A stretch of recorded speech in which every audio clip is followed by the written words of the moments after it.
بسم اللہ الرحمن الرحیم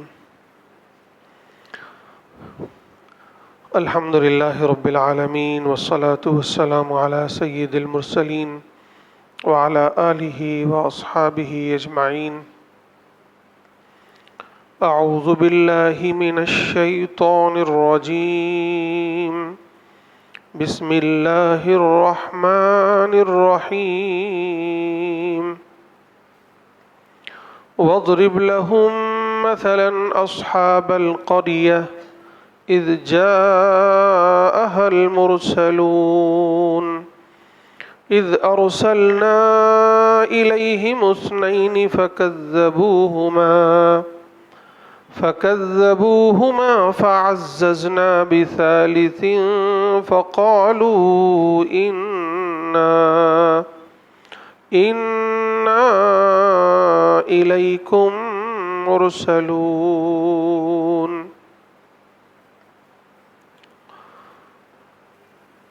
حضرات گرامی، یہ سورہ یاسین ہے اور ہم لوگ سورہ یاسین کا پہلا رکوع پچھلے ہفتے پڑھ چکے ہیں۔ یہ دوسرا رکوع ہے۔ پہلے رکوع میں اللہ تعالیٰ نے رسول اللہ صلی اللہ علیہ وسلم کی رسالت پر اس قرآن مجید کی قسم کھائی اور یہ ارشاد فرمایا کہ آپ رسول ہیں، آپ صراط مستقیم پر ہیں، اور یہ جو قرآن آپ کو دیا جا رہا ہے یہ بڑے اہتمام کے ساتھ نازل کر کے آپ کو دیا جا رہا ہے۔ آپ کا کام یہ ہے کہ آپ ایک ایسی قوم کو ڈرائیں جن کے آباء و اجداد کو بھی نہیں ڈرایا گیا تھا۔ جب یہ حکم رسول اللہ صلی اللہ علیہ وسلم کو ملا تو آپ نے مکے میں اپنی دعوت کا آغاز کیا۔ برسوں آپ نے دعوت دی، اس کے نتیجے میں دو گروہ پیدا ہوئے۔ ایک گروہ تو وہ جو آپ کی نصیحت کو سنتے، اس پر عمل کرتے، اس کو قبول کرتے اور اللہ سے ڈرتے، تو ان کے لیے تو اللہ تعالیٰ نے یہ حکم دیا رسول کو کہ آپ انہیں خوشخبری سنائیں، مغفرت کی خوشخبری سنائیں، اجر عظیم کی خوشخبری سنائیں۔ ایک دوسرا گروہ جو اکثریت کا گروہ تھا، وہ ہٹ دھرم ہوا، سرکشی کی، اس نے دعوت کو قبول کرنے سے انکار کر دیا۔ نہ صرف یہ کہ انکار کیا بلکہ اس نے زیادتیاں بھی شروع کر دی، تو اس کے نتیجے میں اللہ تعالیٰ نے ان پر مہر لگا دی اور انہیں اس کنڈیشن میں لا کھڑا کیا کہ اب انہیں کچھ نظر نہیں آتا۔ یہ اس کی ساری تفصیلات ہم پڑھ چکے ہیں۔ اب یہی جو منکرین ہیں، جو اللہ کے نبی کو ستانے والے ہیں، آپ کی دعوت کا انکار کرنے والے لوگ ہیں، مکے کے بڑے بڑے سردار، چودھری، انہی کو ایک مثال سے اللہ تعالیٰ بطور اتمام حجت ان پر ایک آخری یہ کہیے کہ آخری دعوت پیش کر رہے ہیں۔ یعنی ایک مثال ان کے سامنے بیان کر کے انہیں ایک طرف ان پر حجت بھی تمام کی جا رہی ہے اور دوسری طرف انہیں وارننگ بھی دی جا رہی ہے کہ اب دیکھو، اگر تم جو روش اختیار کیے ہو اسی روش کے اختیار کرنے والے لوگوں کا انجام کیا ہوا ہے۔ یعنی ایک پوری بستی کی مثال ان کے سامنے پیش کی جا رہی ہے کہ وہ بستی تھی اور اس بستی میں ہمارے کچھ رسول آئے، لیکن ان بستی والوں نے انکار کیا، سرکشی کی، ان کے ساتھ زیادتی کرنا چاہی، تو پھر ہم نے ان کا کیا حشر کیا، دیکھو سنو۔ اسی واقعے کو اگلے رکوع میں اللہ تعالیٰ نے بیان کیا ہے۔ یہ بہت ہی خوبصورت واقعہ بھی ہے اور بڑا نصیحت آموز بھی ہے۔ یہ جہاں ایک طرف حق کے منکرین کے لیے عبرت ہے، سبق ہے، وہیں ہم ایمان والوں کے لیے بھی اور اللہ کے دین کا کام کرنے والوں کے لیے بھی اس میں بڑے اسباق ہیں، بڑی نصیحتیں ہیں۔ آئیے ہم اس کو دیکھتے ہیں، پڑھتے ہیں۔ فرمایا اللہ تعالیٰ نے وَضْرِبْ لَهُمْ، اے نبی آپ ان کے سامنے بیان کر دیجئے، مثلاً ایک مثال۔ کس کی مثال؟ اصحاب القریتی، ایک بستی کی مثال، بستی والوں کی مثال۔ اب وہ بستی کون سی ہے اور بستی والے کون سے تھے، کون سی قوم تھی، اس کی کوئی تفصیل قرآن مجید میں بیان نہیں ہوا ہے، اور نہ ہی رسول اللہ صلی اللہ علیہ وسلم نے بیان کیا ہے۔ اس کی وجہ سے لوگوں کو سمجھنے میں بڑی پریشانی ہوئی ہے۔ کسی نے کہا کہ یہ شام کا شہر انطاکیہ ہے، کسی نے کہا کہ نہیں یہ تو حضرت موسیٰ اور ہارون کی قوم کا تذکرہ ہو رہا ہے، کسی نے کچھ کہا، کسی نے کچھ کہا۔ لیکن صحیح اور درست بات یہ ہے کہ جب اللہ تعالیٰ نے اس قریے، اس بستی کا نام یہاں ظاہر نہیں کیا اور رسول اللہ نے نہیں بتایا، تو ہمیں بھی بہت زیادہ اس کے پیچھے پڑنے کی ضرورت نہیں ہے۔ اصلاً اللہ تعالیٰ اس بستی کی تاریخ نہیں بیان کر رہے ہیں یہاں، بلکہ اس بستی میں جو کچھ واقع ہوا اس کو بیان کر کے اس میں جو نصیحت کا پہلو ہے، جو عبرت کا پہلو ہے، وہ بیان کرنا چاہتے ہیں۔ تو وہ بظاہر وہ تو بالکل واضح ہے، اس میں کوئی شک شبے کی گنجائش نہیں، وہ سب چیزیں۔ اب وہ بستی چاہے انطاکیہ کی ہو، چاہے وہ مصر کی ہو، یا کوئی اور بستی رہی ہو، خیر، اس لیے میں بھی اس کی تفصیلات میں نہیں جاتا۔ خیر، اذ جاء المرسلون، اب ان بستی والوں کی مثال بیان کی جا رہی ہے، کیا کہ اذ جاء المرسلون، کہ ان کے پاس چند رسول آئے، اللہ کے پیغمبر آئے۔ اذ ارسلنا الیہم اثنین، اور اللہ تعالیٰ کہہ رہے ہیں کہ ہم نے ان کی طرف 2 رسولوں کو بھیجا، پہلے اس بستی میں 2 رسولوں کو بھیجا۔ فَكَذَّبُوهُمَا، پھر اس قوم نے کیا کیا؟ ان دونوں کو جھٹلایا، یعنی ان کی دعوت کو قبول نہیں کیا، ان کا انکار کیا، اور یہ کہا کہ تم جھوٹے ہو۔ آگے تفصیل آ رہی ہے۔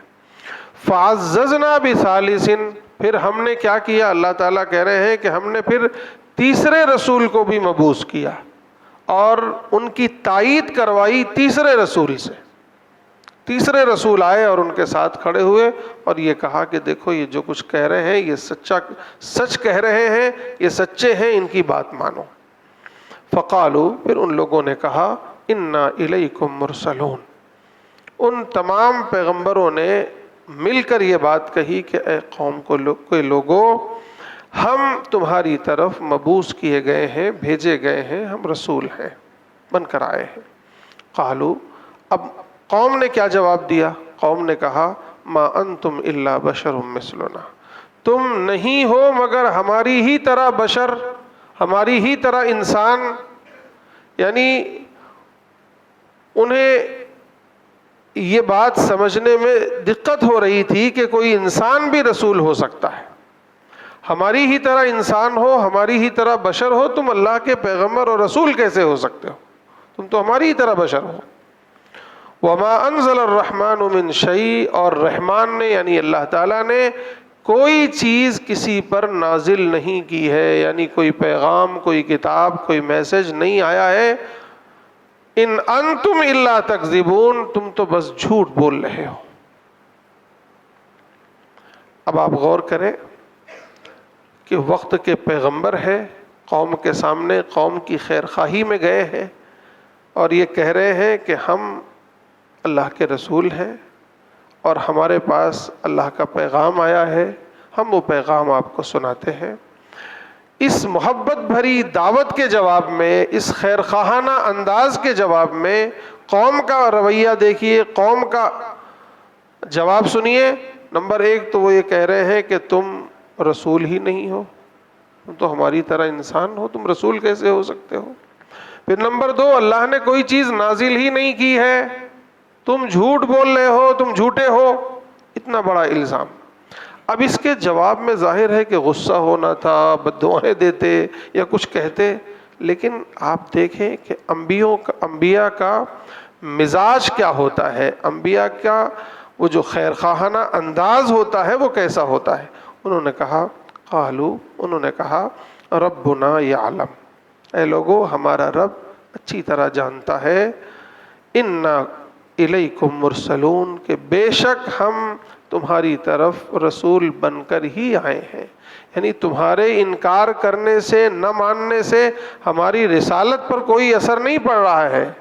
ہمارا رب اچھی طرح جانتے ہیں کہ ہم اللہ کا پیغام ہی لے کر آئے ہیں۔ وما علینا الا البلاغ المبین، اور اگر تم نہیں مانتے ہو تو کوئی بات نہیں، ہمارے ذمے کیا ہے؟ وما علینا، اور نہیں ہے ہمارے ذمے، الا مگر یہ، البلاغ المبین، کھلم کھلا پہنچانا، کھلم کھلا تبلیغ، یہی ہمارے ذمے ہے، یہی ہم کر رہے ہیں، یعنی ہم تم تک اللہ کی دعوت، اللہ کی تبلیغ پہنچا دیں گے، آگے تمہارا کام ہے۔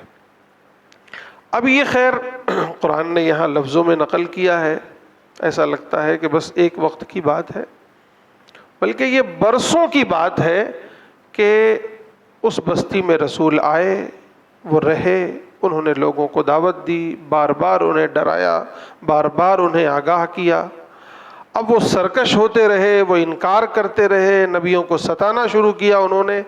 تو ایسے میں اللہ تعالیٰ کا یہ قانون ہے کہ کسی قوم پر جب بڑا عذاب آنا ہوتا ہے تو اس عذاب سے پہلے چھوٹے چھوٹے عذاب، چھوٹی چھوٹی سزائیں اللہ تعالیٰ دیتے ہیں، اور اس کا مقصد یہ ہوتا ہے کہ ان چھوٹی سزاؤں سے یہ سبق حاصل کریں اور رجوع کر لیں اور حق کو قبول کر لیں۔ یہاں بھی ایسا ہی ہوا کہ ان کے یہاں قحط سالی پڑ گئی، قحط آ گیا، لوگ بھکمری کے شکار ہونے لگے، لوگ بھوک سے مرنے لگے، قحط سے مرنے لگے۔ جب یہ ہوا تو اب ایک قوم نے جو ہے واویلا مچایا، تو ایسے میں یہ جو بڑے بڑے سرداران تھے یا یہ قوم تھی، انہوں نے اس کا الزام جو ہے وہ پیغمبروں پہ ڈال دیا، اور کیا کہا؟ قالو، لوگوں نے کہا انا تطیرنا بکم، اے لوگو، اے مرسل یعنی رسولوں کو مخاطب کر کے انہوں نے کہا کہ ہم تو تمہیں منحوس سمجھتے ہیں، فعل بد سمجھتے ہیں، تم منحوس ہو جو ہماری بستی میں آئے ہو، اور تمہارے آنے کی وجہ سے یہ دیکھو وبائیں اور بلائیں آنی شروع ہو گئیں، اس سے پہلے تو ہم ٹھیک ٹھاک تھے، بڑے خوش خرم تھے۔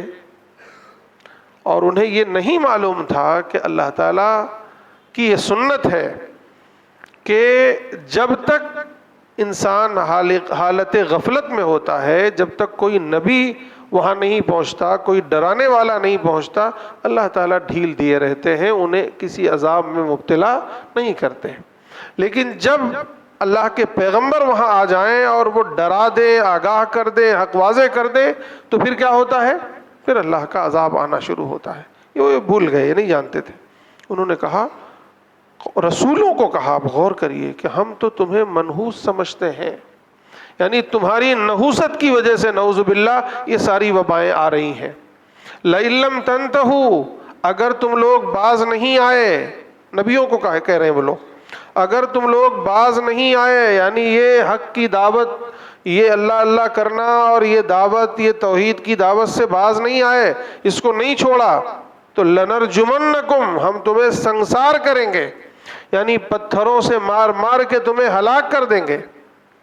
وَلَيَمَسَّنَّكُم مِّنَّا عَذَابٌ أَلِيمٌ، اور ہماری طرف سے تمہیں سخت ترین سزائیں دی جائیں گی، دردناک عذاب دیا جائے گا، دردناک سزائیں دی جائیں گی۔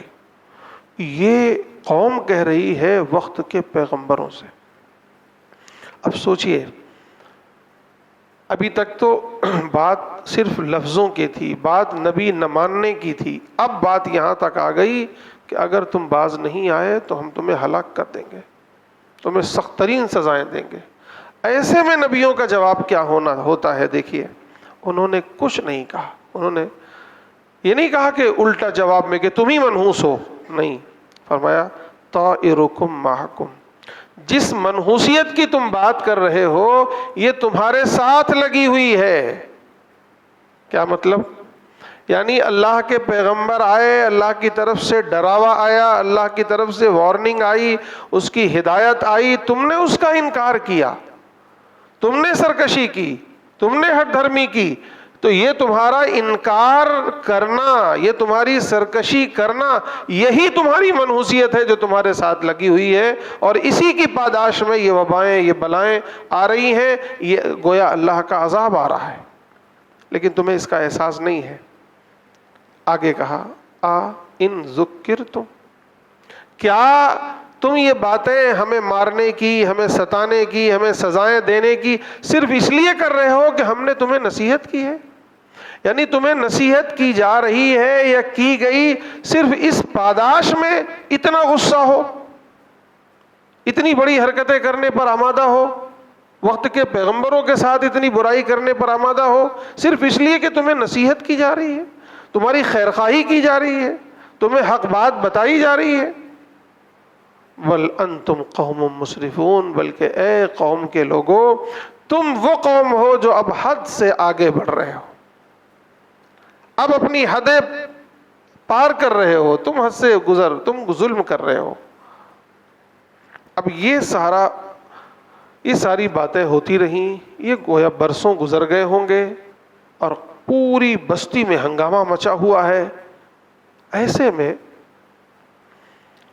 ایک شخص اس شہر کے کسی دوسرے کنارے سے دوڑتا ہوا ہانپتا کانپتا آیا، جو نبی کی تائید کرتا ہے۔ اس کا تذکرہ یہاں ہے کہ وَجَاءَ مِنْ أَقْصَى الْمَدِينَةِ رَجُلٌ يَسْعَىٰ، اور ایک بندہ، ایک شخص دوڑتا ہوا شہر کے دوسرے کنارے سے آیا، قالا، اس نے کہا، یا قوم اتبعوا المرسلین، اے میری قوم کے لوگوں یہ رسول ہیں، ان کی اتباع کرو۔ اب یہ بندہ کہاں سے نکل آیا؟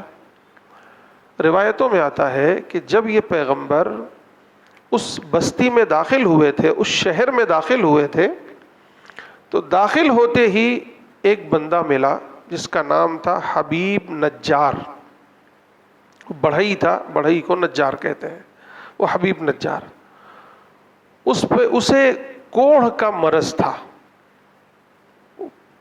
50 سال ہو گئے تھے وہ اپنے بتوں کے سامنے، اپنے باطل خداؤں کے سامنے روتا، گڑ گڑاتا، دعائیں کرتا کہ مجھے یہ بیماری ٹھیک ہو جائے میری، نہیں ٹھیک ہوئی۔ اتفاق سے یہ انبیاء داخل ہوئے تو اس کی ملاقات ان انبیاء سے ہو گئی، تو نبیوں نے اسے دعوت دی، تو اس نے کہا کہ آپ کے نبوت کی دلیل کیا ہے؟ آپ لوگ نبی ہو، اللہ کے پیغمبر ہو۔ اس نے ایک شرط رکھی، اگر آپ لوگ اپنے رب سے دعا کرو اور میری یہ بیماری ٹھیک ہو جائے تو میں جانوں گا کہ آپ لوگ سچے رسول ہیں۔ انہوں نے کہا کہ دیکھو، تم ایک رب پر، نبیوں نے کہا کہ تم توحید کو قبول کرو، توحید کو مانو، ہماری پیغمبری کا اقرار کرو، اس کے بعد تم خود، ہم بھی دعا کریں گے اور تم خود بھی اللہ سے دعا کرو، اللہ تعالیٰ ٹھیک کر دیں گے۔ ارے اس نے کہا کہ میں 50 سال سے اپنے خداؤں سے مانگ رہا ہوں، آج تک نہیں ٹھیک کیا انہوں نے، اور آپ کہتے ہو کہ آپ کا رب جو ہے وہ فوراً ٹھیک کر دے گا، یہ کیسے؟ نبیوں نے کہا کہ دیکھو یہ سب معبودان باطلہ ہیں، یہ خود اپنا کچھ نہیں کر سکتے تو تمہارا کیا کریں گے؟ تم حقیقی رب کو تسلیم کرو، اسے مانو، اس پر ایمان لے آؤ اور اس سے مانگو، دیکھو تم ٹھیک ہو جاؤ گے۔ خیر وہ ایمان لے آیا اور اس کے بعد اس نے دعائیں کی اور وہ ٹھیک ہو گیا اور وہ وہیں رہنے لگا۔ اس نے اپنا کاروبار پھر سے شروع کیا، کاروبار اس کا آگے بڑھا، اس نے نیت کی کہ اب میں روزانہ اپنی آدھی کمائی اللہ کے راستے میں خرچ کروں گا، اور وہاں وہ اپنا کام کرتا رہا۔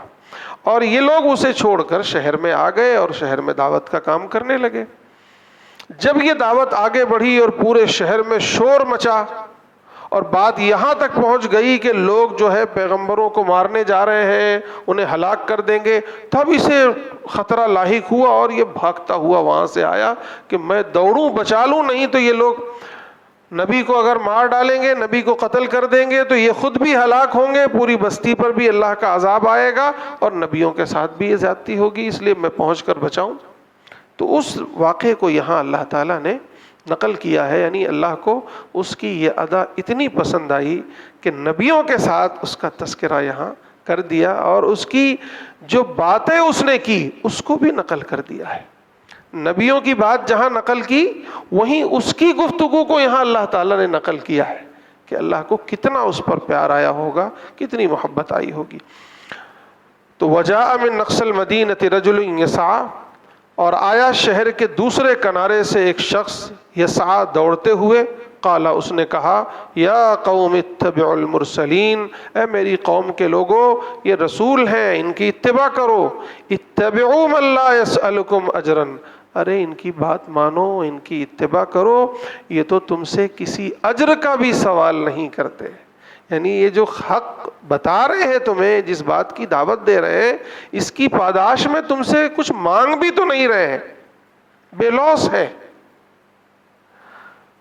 وہم مہتدون، اور یہ سچے راستے پر ہے، اس لیے ان کے راستے پر چلو، ان کی اتباع کرو۔ اب قوم سے کو جب اس نے دعوت دی تو قوم کے لوگوں نے کہا ارے تو ان کی تائید کیوں کرتا ہے؟ کیا تو نے ان کے خدا کی پوجا شروع کر دی؟ کیا تو نے ہمارے معبودوں کو چھوڑ دیا؟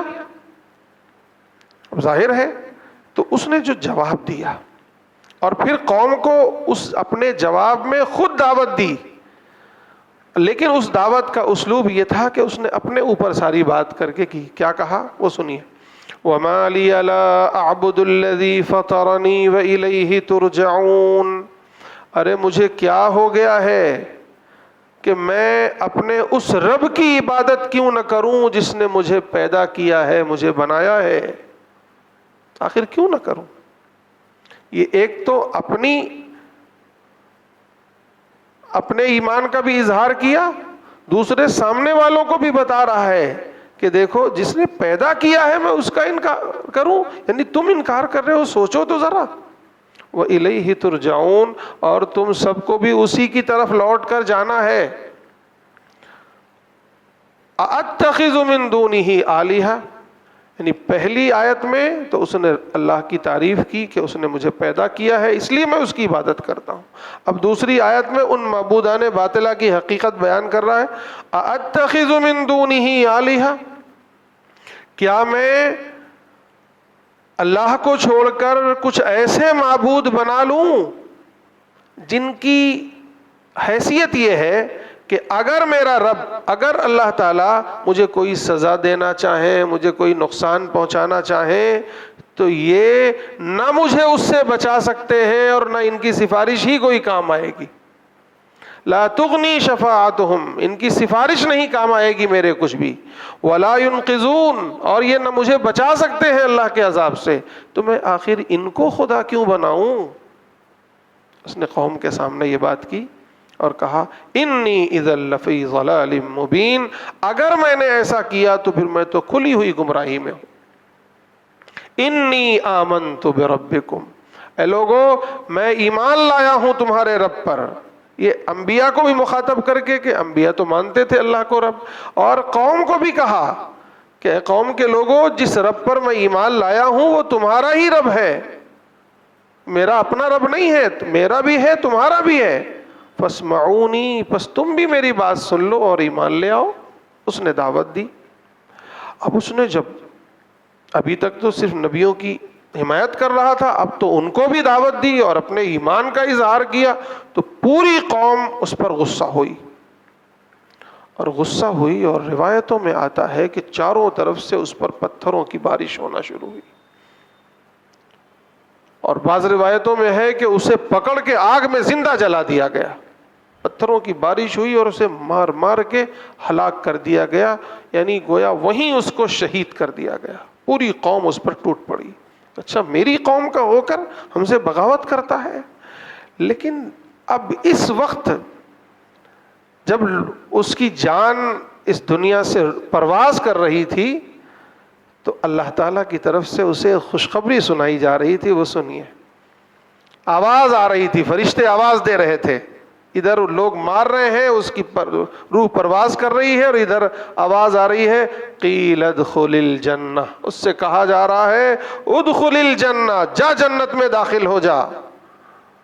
یعنی اللہ تعالیٰ کی طرف سے اس کو یہی اسی دنیا میں خوشخبری مل گئی کہ تو سیدھا جنت میں جا, تیرے لیے جنت منتظر ہے. اور پھر دیکھیے وہ اپنی قوم کا داعی جو ہوتا ہے, سچا ایمان والا جو ہوتا ہے, وہ اپنی قوم کا خیر خواہ ہوتا ہے. وہ اپنی قوم کا خیر خواہ بھی تھا. اب اس کے جو آخری الفاظ تھے, مرتے مرتے جو اس نے بات کہی وہ سنیے. اس نے کہا قالا, اس نے کہا یا لیت قومی یعلمون, مرتے مرتے کہہ رہا. اب ظاہر ہے کہ مرنے سے پہلے اللہ نے خوشخبری دے دی کہ جا جنت میں, اور جنت کی ساری نعمتیں اس کے سامنے نظر آنے لگی. تو اب وہ کہتا ہے اے کاش میری قوم یہ جان لیتی, میری قوم کو بھی یہ پتہ چل جاتا کہ ایمان کا بدلہ کیا ہوتا ہے, خدا کو ماننے اور نبیوں کو ماننے کا نتیجہ کیا ملتا ہے. وہ کاش میری قوم جان لیتی.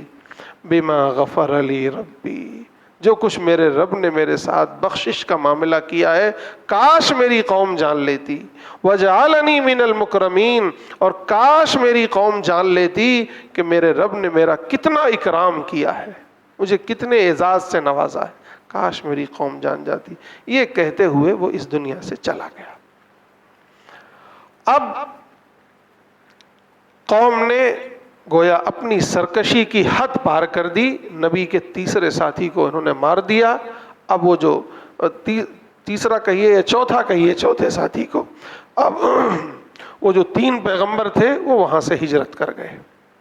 اب قوم وہاں بچ گئی, تو اللہ تعالیٰ نے اس پوری قوم کو ہلاک کر دیا. اس کا منظر اللہ تعالیٰ نے یہاں یوں اس طرح کھینچا ہے کہ وما انزلنا علی قومہ من بعدہ من جند من السماء وما کننا منزلین, اور ہم نے نہیں نازل کیا اس کی قوم پر اس کے بعد من جند من السماء, آسمان کا کوئی لشکر ہم نے نازل نہیں کیا. وما کننا منزلین, اور نہ ہی ہم نازل کرنے والے ہیں. یعنی ہمیں ان سے نمٹنے کے لیے, انہیں ہلاک کرنے کے لیے آسمان سے کوئی لشکر نہیں اتارنا پڑا. کیا ہوا؟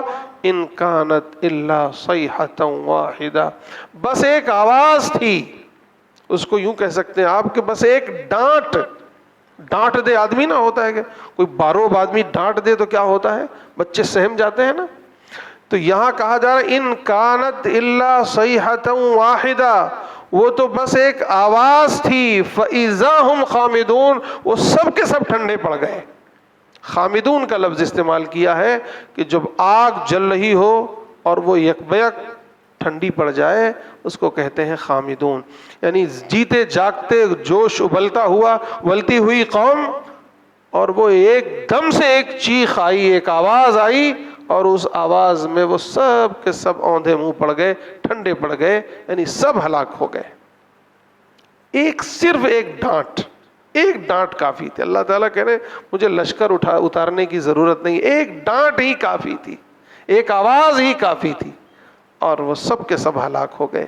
جب ہلاک ہو گئے تو اللہ تعالیٰ نے کہا یا حسرۃ علی العباد, ہائے افسوس میرے ان بندوں پر.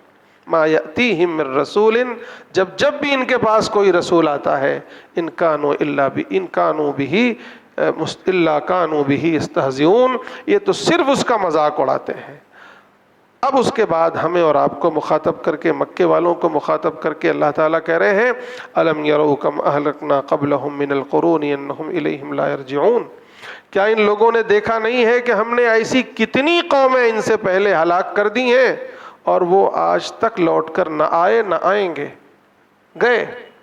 لیکن وَإِن كُلٌّ لَمَّا جَمِيعٌ لَدَيْنَا مُحْضَرُونَ, ایک دن وہ آئے گا کہ ہم سب کو اپنے پاس جمع کریں گے, سب ہمارے پاس حاضر ہوں گے. مختصر یہ رکوع مکمل ہوا. اس کا خلاصہ یہ ہے میرے بھائیوں کہ دیکھیے یہ اللہ تعالیٰ کی سنت ہے کہ جب کسی بستی, کسی شہر, کسی علاقے, کسی قوم پر کوئی پیغمبر آیا کرتا ہے اور لوگ اس کی تکذیب کرتے ہیں، اسے جھٹلاتے ہیں، تو پھر ان پر اللہ کا عذاب آتا ہے، اور ان پر بھی ایسے ہی ہوا۔ تو یہ پوری دنیا کے سرکشوں کو ایک طرف وارننگ ہے کہ دیکھ لو، اگر تم اللہ کے پیغمبروں اور اللہ کے دین کی دعوت کو جھٹلاؤ گے، انکار کرو گے، تو تمہارا انجام کیا ہوگا۔ اور دوسری طرف جس طرح یہاں یہ پیغمبر اور یہ ایمان والا اللہ کے دین پر، اللہ کے دین کی دعوت پر ڈٹا رہا، اسی طرح ہمیں یہ سبق دیا جا رہا ہے کہ تمہیں بھی ڈٹے رہنا چاہیے۔ تمہارا کام ہے صرف پیغام پہنچانا، بقیہ سارا کام اللہ کا ہے یا اس قوم کا ہے، وہ چاہے تو قبول کرے، وہ چاہے تو نہ قبول کرے۔ قبول کرے گی تو اللہ تعالیٰ کی طرف سے رحمت مغفرت اس کے انتظار میں ہے، اور اگر نہیں قبول کرے گی تو پھر اللہ کا عذاب ہے۔ کبھی اللہ تعالیٰ اس دنیا میں عذاب دیتے ہیں اور کبھی پھر مرنے کے بعد۔ اللہ تعالیٰ ہم سب کو عمل کی توفیق نصیب فرمائے، ہر طرح کی سرکشی سے، ہر طرح کے کفر سے، شرک سے، اور نبیوں کو جھٹلانے سے، اللہ کو جھٹلانے سے، دین کی دعوت کو جھٹلانے سے ہم سب کی حفاظت فرمائے۔